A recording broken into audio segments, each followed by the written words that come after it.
روزے کے دوران ہمارے جسم کا رد عمل کیا ہوتا ہے، اس بارے میں آج کچھ دلچسپ معلومات آپ کے ساتھ شیئر کریں گے۔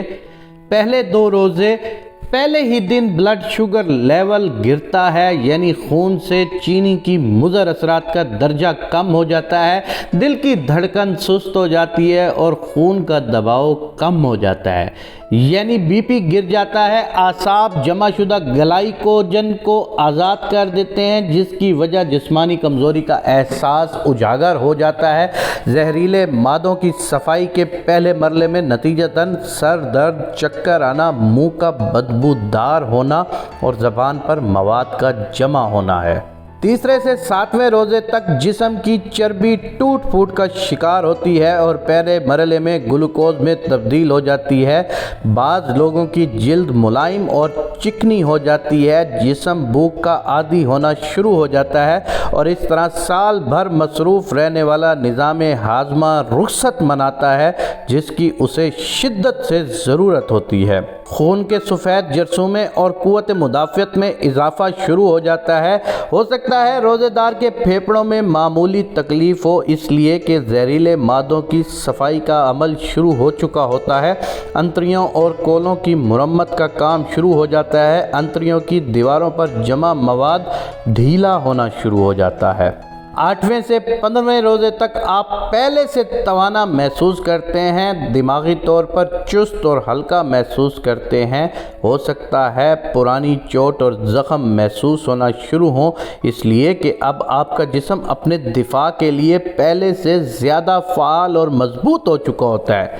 جسم اپنے مردہ یا کینسر شدہ سیل کو کھانا شروع کر دیتا ہے، جسے عمومی حالات میں کیمو تھراپی کے ساتھ مارنے کی کوشش کی جاتی ہے۔ اسی وجہ سے خلیات سے پرانی تکلیف اور درد کا احساس نسبتاً بڑھ جاتا ہے۔ اعصاب اور ٹانگوں میں تناؤ اس عمل کا قدرتی نتیجہ ہوتا ہے۔ یہ قوت مدافعت کے جاری عمل کی نشانی ہے۔ روزانہ نمک کے غرارے اعصابی اکڑاؤ کا بہترین علاج ہے۔ 16ویں سے 30ویں روزے تک جسم پوری طرح بھوک اور پیاس کو برداشت کا عادی ہو چکا ہوتا ہے۔ آپ اپنے آپ کو چست، چاق و چوبند محسوس کرتے ہیں۔ ان دنوں آپ کی زبان بالکل صاف اور سرخی مائل ہو جاتی ہے، سانس میں بھی تازگی آ جاتی ہے۔ جسم کے سارے زہریلے مادوں کا خاتمہ ہو چکا ہوتا ہے، نظام ہاضمہ کی مرمت ہو چکی ہوتی ہے، جسم سے فالتو چربی اور فاسد مادوں کا اخراج ہو چکا ہے۔ بدن اپنی پوری طاقت کے ساتھ اپنے فرائض ادا کرنا شروع کر دیتا ہے۔ 20 روزوں کے بعد دماغ اور یادداشت تیز ہو جاتے ہیں، توجہ اور سوچ کو مرکوز کرنے کی صلاحیت بڑھ جاتی ہے۔ بلا شک بدن اور روح تیسرے عشرے کی برکات کو بھرپور انداز سے ادا کرنے کے قابل ہو جاتا ہے۔ یہ تو دنیا کا فائدہ رہا، جو بے شک ہمارے خالق ہماری ہی بھلائی کے لیے ہم پر فرض کرتا ہے، مگر دیکھیے اس کی رحمت کا انداز کریمانہ کہ اس کے احکام ماننے سے دنیا کے ساتھ ساتھ ہماری آخرت بھی سنوارنے کا بہترین بندوبست کر دیا ہے۔